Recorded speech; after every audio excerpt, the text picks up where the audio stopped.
Well, hello. Welcome to the Creative Writing Life podcast, where we talk with writers from all mediums and genres about themselves, their work, and advice they have for writers. I'm your host, Paul Zeidman, and my guest today is the author of the book Full Speed to a Crash Landing. Welcome, Beth Revis, to the Creative Writing Life podcast. Thank you so much for having me. I'm so excited to be here. Oh, good. I'm excited to have you here as well. And now going to read Beth's bio, about the author from the handout that they sent me. Beth Revis grew up in the Appalachian Mountains with a cemetery in her backyard, which is probably why she prefers her stories to be dark and full of twists. Revis is the New York Times bestselling author of the Across the Universe trilogy, which has been translated into more than 20 languages, as well as several other novels, including the bestselling Night of the Witch duology and two novels for the Star Wars franchise. Beth lives with her husband, son, and small puppy, maybe not so small anymore, and she forces them all to watch reruns of Firefly and Doctor Who, and I can definitely get behind those.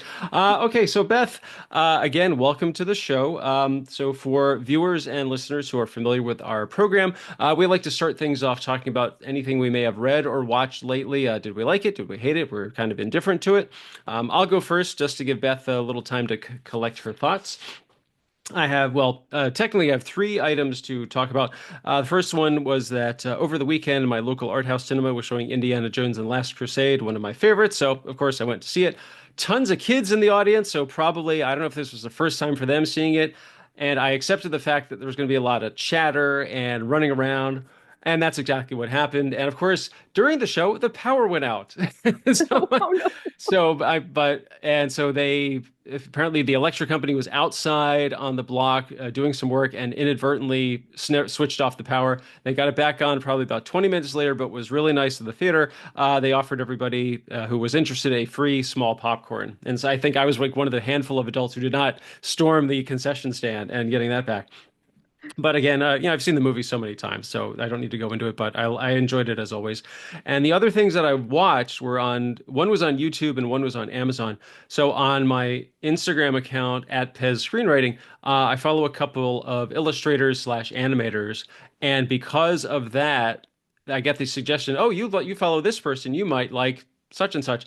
And I think I hope I get her name right. Her name is Vivian Madrano. And so first she created this show on YouTube called Hell of a Boss, which is an animated thing. It's very adult, even though it's animated. You do not want to let your kids watch it unless you like having your 6-year-old repeat four-letter words to you constantly. And that one is really fun. It's kind of like these demons in hell who have a hit organization. So they go out to take out people who have a contract on them. It's very funny. That sounds And because of the success of that, she was given a show on Amazon, and that is called Has Been Hotel, which is also set in hell, and it's about the daughter of Lucifer who is trying to save sinners so they can go up to heaven. There's no religious aspect to it. It's all about morals and the people that she's trying to, or the demons that she's trying to save. And that one's a musical, which is even better. And I'm really enjoying them. I think I'm just about done with Hell of a Boss, and I think there's only one season to Has Been Hotel, and I'm just about halfway through it, just kind of like taking it and pacing it. But I'm really enjoying it, and the animation's great, and the voice work is phenomenal. But it's just an unexpected treat. So Last Crusade, you can't go wrong. So Hell of a Boss on YouTube and Has Been Hotel on Amazon, and those are my recommendations. What about you, Beth? yeah, Has Been Hotel is so great. And a musical, which kind of links to what I was have just finished watching, which is Agatha All Along. I'm like the Oh, okay. last person on earth who's finally watched the whole thing. But I loved it. And I can't get the Witches Road song out of my head. It's just constantly playing on a loop. It's delightful. Yeah, I enjoyed Agatha all along too. I think it was definitely one of the better Marvel TV shows that they came up with over the past couple of years. I just love the way it wrapped everything up by the end. That last episode where you find out where the song came from was just brilliant. I loved it. Yeah, I also was surprised. I really thought it was going to be an 8 episode series, and then that one was done. I thought, oh, that was an odd ending. And then it's like, hey, here's the next episode. Wait, there's a ninth episode? Wow, what a surprise! A good Okay, one. so yeah, that's a good one as well. Okay, so Beth, let us talk about you. So you are an author. So it's like, how did you get your start? Were you always a writer? Were you kind of like, one of those kids who carried a journal everywhere, or you kind of like, as you got older, you're like, hey, I like this writing thing. I'm going to give it a try.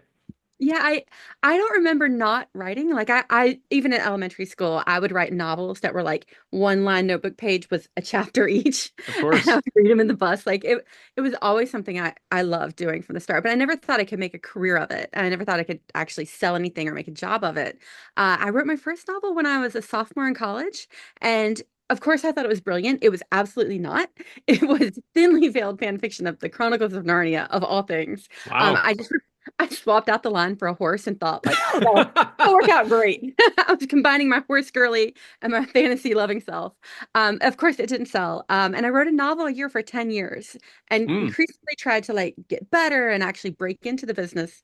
And it wasn't until the 11th novel in the 11th year that I got an agent, a book deal. My entire life got changed. Oh, that is fantastic. So, as since you were such a prolific writer as a youth, did you have any favorite authors, and would you say any of them were influences on the way you write? Oh yeah, the books that I read when I was young are the ones that I come back to as an adult and that really helped shape me. And even like Narnia was a great influence in the beginning and just the way that it constructed the story and influenced my perception of what a book could do. But that was also the age when I was reading Madeleine L'Engle and Ursula K. Le Guin, and those authors really, really shaped me and helped me broaden my horizons in my small little rural town, like seeing something well past my world just Mhm. changed my life. Oh, that's fantastic. Okay, so okay, you said you wrote a novel a year for 10 years, but it was your 11th book that kind of got things started for you. So what kind of book was that? Like what genre and what was it about? If you want to give the elevator pitch. Yeah, it was across the universe, and it is basically a murder mystery in space, mousetrap on a generational spaceship, and I kill off a bunch of kids. Okay, so that is something I wanted to ask you about was that so a lot of your work is YA based. Mhm. Now, you're an adult, you're not a young adult. So is it a challenge for you to write young adult material? I mean, is it kind of like do you have teenage advisors? Do you like write something and you say, "Look, I know these kids in high school and they're my beta readers." I mean, what is your process for putting together a young adult story? Well, I wrote my first novel when I was in college, but I was actually in college to be an English teacher. Ah, And okay. after, like, because it took me so long, I got all the way through college and my master's degree and was teaching for 6 years before I had my break. So I spent 6 years in a high school classroom, and that, is trial by fire to get the voice right. But I don't ever ask for beta readers. I'm writing the stories that I want to tell. And I often go back to some advice that Alan Gratz, another author, gave me. And it's that middle grade stories are about a character finding who they are within their home group or their community. Young adult is about the character finding who they are within the world and what kind of person they want to be. An adult is often about redefining yourself. And so when I look at it through those lens, everything sort of naturally falls into place. Like, what story am I going to tell will fit into one of those three slots. Okay. Oh, that's I love the definition of the three categories. That's really great. So a lot of your work, originally I thought before I started delving into your library that I really thought a lot of it was fantasy. Then I thought, oh, there's sci-fi division. So that's I'm my thing is screenwriting, and I always tell writers write something you would want to watch. So I'm guessing it's for you, it's write something that you would want to read. So I'm guessing, as you said, big fan of fantasy and sci-fi. So I mean, how do you just determine? Okay, I come up with an idea for a story. Okay, I think this would work better as a sci-fi thing. I think this would work better as a fantasy. It's kind of like, okay, there's a witch, that's a fantasy. There's an android, that's a sci-fi. Yeah, pretty much. And actually, I didn't start off thinking I could write sci-fi. I felt like sci-fi was going to be this genre that was going to be impossible for me. And I thought it had to be hard sci-fi. Hmm. So all 10 of my books before I was published were fantasy. And it wasn't until I had the idea that required cryogenic freezing. And I was like, I Oh, could, make that up in fantasy world, but cryogenic freezing is kind of a staple. Like Han Solo goes in carbonite. We know what that is in sci-fi. And once I readjusted my perspective, I was like, wait, I can do like the same stories, but with science instead of magic. I was able to do both. okay. Then okay, you referenced Han Solo, so that this is something I did want to ask you about. So, as we mentioned as part of your bio, you have a couple of titles under the Star Wars banner. So, and of course, everybody is like, "Oh my gosh, you've written for Star Wars." It's like a a fanboy, fangirl dream come true. So, how did that come about? Or It actually, before you even do that, like, what are the two? I think there's two books. There's two, but there's going to be three in a few weeks. Okay, so what are the two that are already available? What are those about? So the first one is Rebel Rising, and it's the story of Jyn Erso's life. If you've seen the movie Rogue One, in the very first of the movie, she starts out as a child, and then Hmm. she goes into a bunker, and then it flashes forward to when she's an adult. And my book is everything that happens in the flash forward. It starts with the bunker, it ends with the beginning of the movie. Okay. So the big question is, how did you get, I mean, was that something you wrote on your own, or were you, did the people at Star Wars or Lucasfilm or even Disney, they come say, "Hey, Beth, we want you to write this." It's surprisingly, it's the second one. I remember distinctly, and I will never forget the way I felt when my agent called me. I had actually just come out of the shower after a workout, and my agent called me and she was like, "Hey, you like Star Wars, right?" And I was like, "Of course I do." And she said, "Would you like to write for them?" And I was like, "Yes, I'll do it for free. Tell them I'll do it for free." And she was like, "No, shut up. Don't do it for free. We're gonna get paid for this." That part of the conversation never happened. Never happened. We didn't tell anybody that we do it for free, but I would have absolutely done it for free. I adore Star Wars. They're my childhood fandom in every way, shape, and form. So it really was a dream come true. They just contacted me. And at the time, we didn't even know about Rogue One. Like Rogue One did not exist even on the forums. It was just Star Wars anthology stories. That's all Oh, anybody knew. wow. And they said, "Oh, would you like to do that?" And we had the character, the Felicity's character. They didn't even call it Jyn Erso. They was like Felicity's character in the anthology movie. And I was like, "I'll do it. I don't need any more information. I will do it." And it was a wild time. I got to fly to San Francisco, go to the Lucasfilm offices, see all of the early pre-production things, and the Wow. best thing was I got to read the script. And so I saw the script before the movie was even made. They were still in the process of filming it. So I got Hmm. to see the original script, and it was so great. And I loved every second of it. I'm sure there was a security guard like in the room with you while you were reading it. Yeah, it was like a leave your cell phone at the door, go into this tiny boardroom that doesn't have any windows. Hmm. You have a couple hours reading. Wow, that's great. So, okay, so you read the script. Does that start kind of like start the gears turning? You think, okay, what could happen to this character? I mean, because it's not really just Star Wars specific. It's kind of like we need you to fill in what happened to this character, but because you know what she's like when we join her as an adult, does that kind of start planning ideas like, okay, these are some things that could happen to her that are, really shape the kind of person she is. Yeah, it was exactly like that. It was a lot of detective work and a lot of fake therapy where I was trying to figure out like if she's reacting like this now, what happened in her past to make her this way? And kind of going back and forth. It was almost writing a fictional biography. Hmm. And it was a fascinating experiment and I really loved doing it, but it was a new way to write that I had never done before. Okay, so I also have to ask, I mean, that, the Star Wars people, they're very protective of their material. So do they give you a list of like, here's what you can do, here's what you can't do, like, no Jedi and no lightsabers and, you can't mention the Millennium Falcon, all those kind of, little details. I'm laughing because I did try to sneak the Millennium Oh, Falcon into the wow. and they were like, no, no, Nope. don't do that.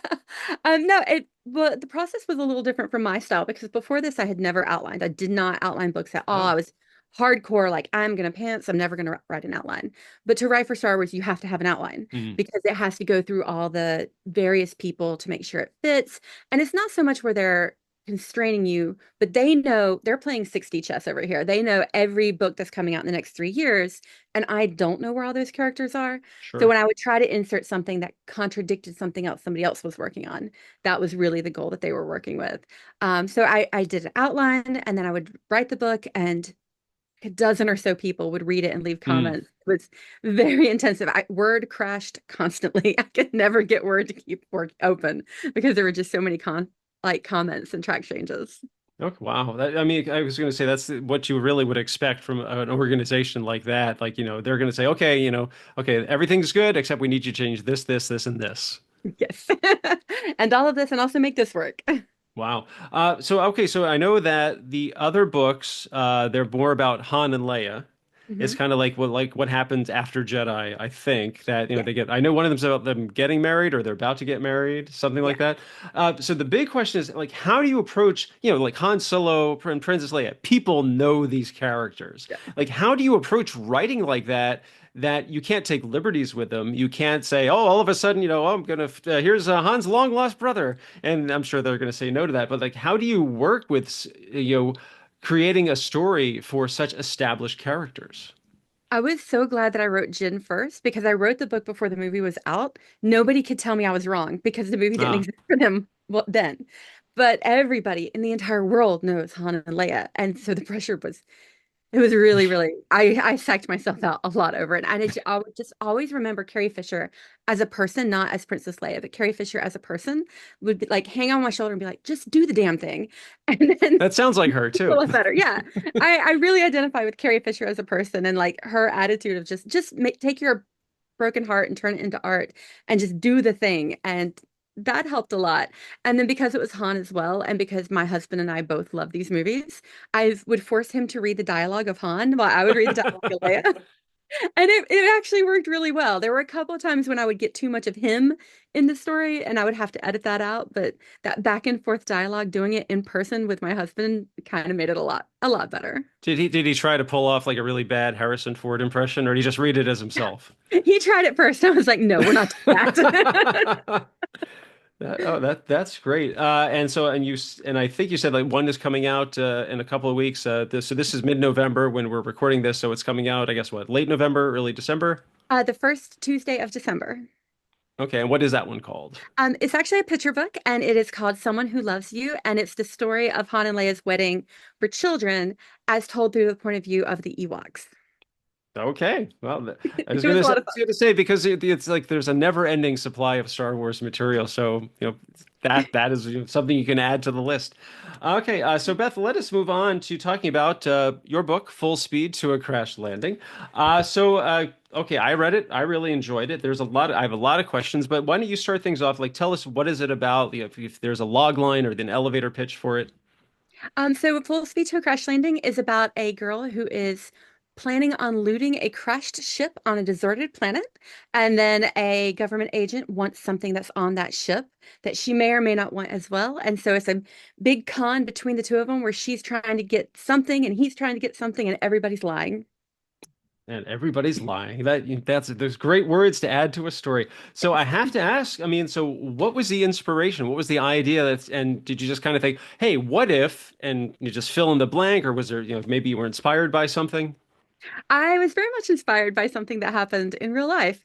I was actually at the Fan Phoenix Fusion, which is a Comic-Con in Phoenix, and I was there for The Princess and the Scoundrel, the Star Wars book, and a person came up to my signing table. I'll have the caveat that the convention was wonderful. This one person came up to my signing table and was very insulting of sci-fi in general and kind of like, oh, well, you only can write Star Wars. You couldn't write something in your own universe. And it was a very insulting conversation, but I was a guest of the con and had to like have my polite professional face on. I was like, You okay, couldn't well, deck him. no, I really wanted to, but I Of just had to course. sort of smile and be like, okay, well, that's just your opinion. But immediately after that day at that convention, I went straight to my hotel. I canceled all the plans to have dinner and drinks with my friends, and I started writing this book just to prove him wrong. And that's the reason why the book is dedicated to Spite, because he basically was like, you can't do it. And I was like, well, I will prove you wrong, and immediately started writing. I wrote the book in about a month, and Wow. just like a furious flurry of my fingers on the keyboard because I was like, I'm getting this story out. It's going to sell. And it did. And that's the best kind of revenge there is. Yeah, I have to ask. So you sat down. Did you immediately sit down with the story already formed, or did you kind of think like, here? I mean, I've heard, I'm an outliner. I can't pants for to save my life. Did you just kind of sit down and go with I'm going to let the characters dictate what happens mindset? I had the idea for the con, the twist of who wants what and how they're going to get it. And shockingly, I did not have an outline at all, and it hardly changed at all from original idea to final volume. Like the rage inside of me made this pour out. And the very first chapter, I don't think there's a single edit on it. I think it's exactly how it was when I first Wow. wrote it. Like there were a few twists that I had to figure out like in the middle, but Hmm. I've never had a book be this easy before. So apparently Oh the my format of gosh. writing has just really pissed me off.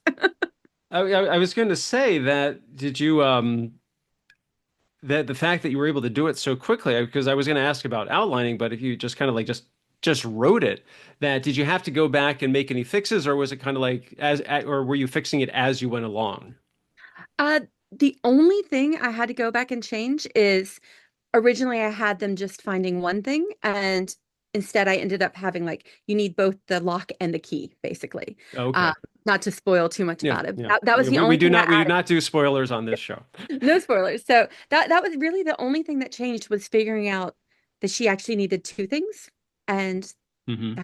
that was it. I've never had this happen before. I am known for rewriting entire books, but this one, it came out Wow. the way I wanted. That is really impressive. And one of the other things that I think this adds to the quality of the story and as well as the writing is that is it's told entirely in first person. Mhm. Now, when you sat down to start it, is was that from the outset, or did you like write a little bit like, wait, oh, this would be better if I told it entirely from my protagonist's point of view? It was always going to be first person because she was my mouthpiece for when I cannot say the things I want to say. Just Hmm. like how I couldn't tell the guy off. Like there's times when you have to be professional, especially as a woman. You kind of have to sometimes zip your lips and not say what you really want to say. But Ada never does that. She always says exactly what she wants to say. So it was almost like a wish fulfillment of embodying this character who has no reservations and no need to be polite. She just does what she wants to do. Okay, and one of the things I also, not that it's a mystery, but there are elements of mystery throughout. It's kind of like, I'm trying to think the best way I can describe this, that what you're seeing is not the entire truth. Now, Yes. when you started the story, did you also go in with that, or did some of those details kind of like pop up that as you were working your way through, you thought, oh, actually, this is a great, oh, this thing I did back on, like, in chapter two, this would be a great setup for this thing that's in chapter nine.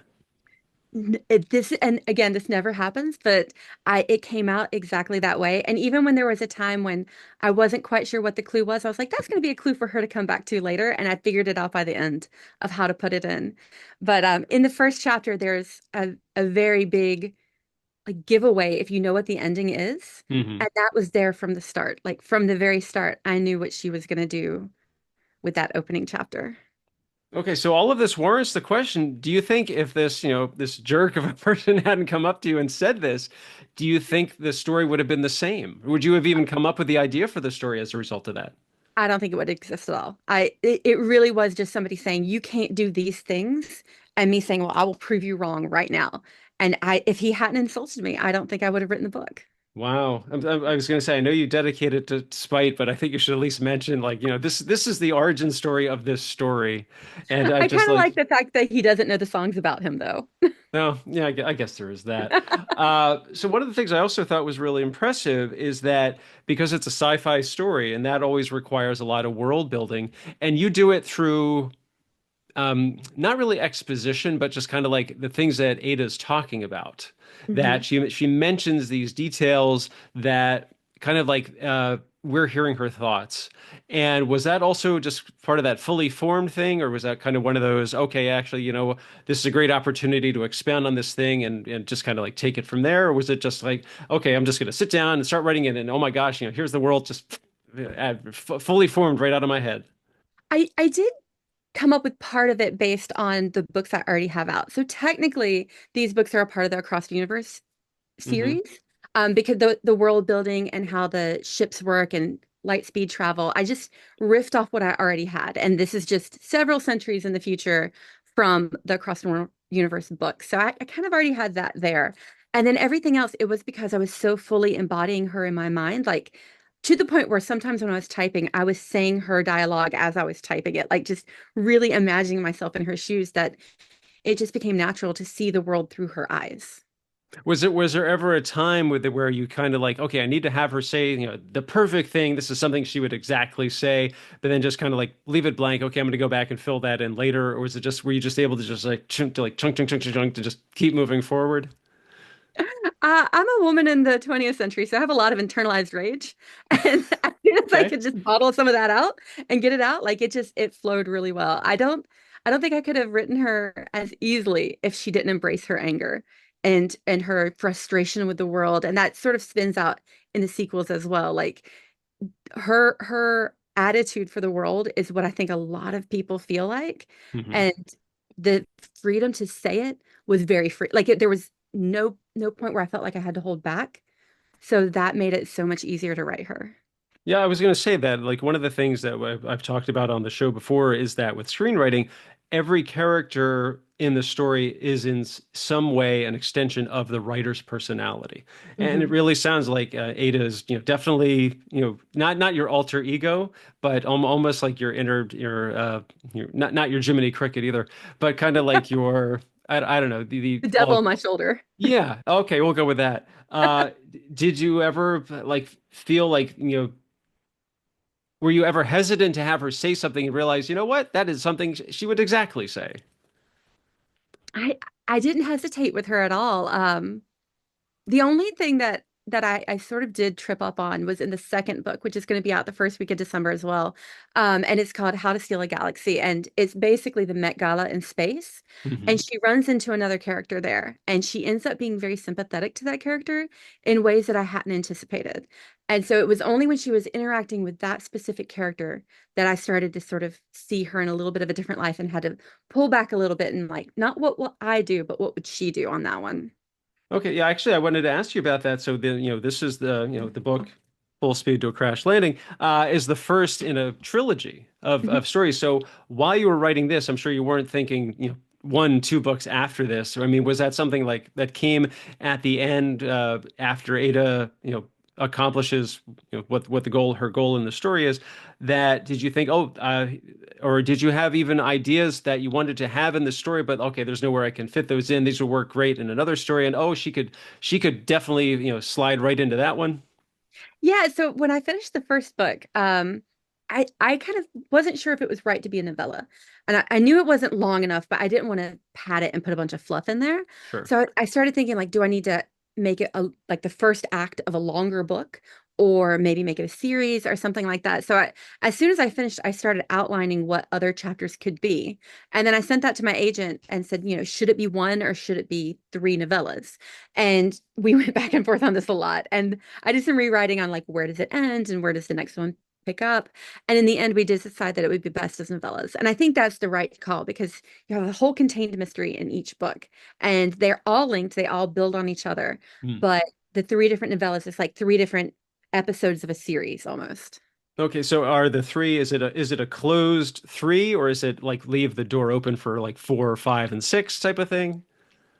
You Or could or go there or is one, are four, there going and to be six. other adventures of Ada just afterward, or even like here's Ada beforehand, I would like to do more with her. It's open door enough that she rides off in the sunset as as one as a does. sci-fi story would do. So she could come back, and I would love to play with her some more. Okay, that is fantastic stuff. Uh, I think I asked this before, but I'll ask again. Was there anything that you wanted to include in this one that you're able to kind of like just kind of like have a file like ideas for future stories and incorporate those into books two and three, or do you still have even like a list of those kinds of things? I do actually. I haven't figured out how to do it yet, but one of the things that inspired me with this was River Song and the character of River Song from Doctor Who, and I kind of thought of it as River Song meets Sherlock as a setup. And there's a when River is not first, but soon after River is first introduced as River, there's a scene where she is confronting some guards and is basically saying like, "I know the doctor is not going to help me. He never comes." And then she turns around and the doctor is right there. And I would love to do something where Ada is like in a prison setup or something like that. And she's like, well, I know I'm on my own, but then Ryan is going to be on the other side of that somewhere. And I just haven't figured out how to put her in jail and get her out again. Okay, yeah, and also I did want to ask that, of course, there are other characters in the story. So how was it developing them? I mean, you have Ryan, who I will also say that when the book started and all these characters were introduced, I guess I had expectations of what was going to happen. And a Mhm. lot of times it did not happen. Sometimes it was a total opposite or just it never happened at all. So I guess when you were working out the story, did you kind of think, okay, what could I do that's different? What could I do that is going to, again, not defy expectation, but more like, here, okay, you think I'm going to make a left turn, I'm making a right turn instead. The one thing that was really inspiring for me in that aspect was the Murderbot Diaries by Martha Stewart. And when I read the first one, no spoilers, but when I read the first one, I expected all those characters to I knew there was a series and I expected them to all follow the series, and they don't Hmm. all follow the series. And the way Murderbot in the end of that novella really opened my eyes, like, oh, I could write something that's a little bit more contained, a little more slice of life, one day of this one character and what they do afterwards. So that from that perspective, I kind of tried to think of ways I could make characters that seemed as if they were fully realized, had their own stories, but were just a part of this one character's moment in time, basically. Okay, that makes a lot of sense. What has the reaction been to Full Speed to a Crash Landing? I've been really happy that most people are like, where's the second book? So I love that they want to find out what the next one is going to be, and I'm excited for them to find out. Have readers got in touch with you, say, "Oh, I love Ada," like, what's next for her, or kind of like, what do they ask these kind of questions, like, is she you, or is like, is she, what you really want to be? Yeah, yeah. Well, a lot of the people who know me, they're like, "Oh, I get where you're coming from with that one." So they understand that behind my Southern accent, there's a little bit of rage in there. But yeah, the response has been really great. People identify with her in a lot of ways, and especially, I hope as the series goes on and you find out what her real overarching goal for doing all of this is really going to hopefully impact readers and intrigue them to be like her. Oh, that's fantastic. So, we'd like to wrap things up, like asking our guests, like, what advice do you have for writers? I mean, not everybody can go to a comic convention and have someone insult their work as inspiration. But what would you say? I mean, if a young aspiring writer comes and say, Miss Revis, I want to do the exact kind of stuff you do. Like, what should I do? Or, I mean, what would you say to them? My best piece of writing advice is that whenever you have the opportunity to sit down at your desk and write or go out and do a new adventure, go for the new adventure because your stories come from your lived experiences. It doesn't necessarily have to be somebody insulting you at a Comic-Con. But whatever you do, and even if it's as simple as meeting a new person and shaking their hand and getting to know them, or going to the next town over for lunch where you usually don't go, or something like that, like any type of travel, any type of new adventure, a new experience that you can have, and the more people that you meet and perspectives that you gain, all of that makes you a better writer. So, whatever you can do to experience things as you go and as you develop your writing skills is really, really important. And then after that comes the sit down at the desk and just do it. And now don't get wrapped up in like the idea is too big for you or you don't have the time for it. Like there are definitely legitimate reasons why you might not have the time for writing, but if you can carve out any type of time for your art and really revel in it, that's where you're going to find your happiness and your success. Oh, that's great stuff. Beth Revis, this has been a really enjoyable and fascinating conversation. Where can people find you on the internet? I am almost everywhere. My base is bethrevis.com, and I have a free newsletter with Substack at bethrevis.substack.com. And all social media handles, I'm pretty much Beth Revis. Okay, and if you're watching this on the YouTube channel, you can see on her screen that because mine has my name on it, but hers says Wordsmith Workshop. So it sounds like Beth is also a writing instructor for people who might be interested. I am. I run wordsmith workshops with my friend Kristen Terrell, who is an internationally acclaimed best-selling author as well. And we do retreats, between 3 and 4 retreats a year, where we go to different parts of the country and sometimes Mexico or Canada. And we'll have 5-day workshop retreats. And we also offer online critique services and editing services and book coaching. Okay, and also it is not genre specific. It's just any writer who is seeking help. Yes, and fiction pretty much. We're not good on the nonfiction or the No, memoirs, but of course. as long as it's fiction, we've got you covered. Okay, and people can find all of that at bethrevis.com. Yes, and we're also at wordsmithworkshops.com. At wordsmithworkshops.com. Got it. All right. Well, Beth Revis, thank you once again for being here. This was just wonderful. Viewers and listeners, if you enjoyed today's show, please hit like. Feel free to leave a comment and subscribe. For my social media, you can check out my screenwriting blog, maximumz.blog. That's the one about screenwriting. Still on Twitter for the time being, at least, at maximum_Z. This show has its own Twitter account at podcast CWL. Slowly making the move over to Blue Sky. So I'm there at Pez Screenwriting. That's also my handle on Instagram. So we're working on getting one for the show. And please feel free to check out my Go Ahead and Ask books on Amazon, the ones about screenwriting and Pi, two very wonderful things. Like I said, that's Beth. I'm Paul. This has been the Creative Writing Life podcast. Thanks for listening. Stay safe, stay healthy, and most importantly, go write something.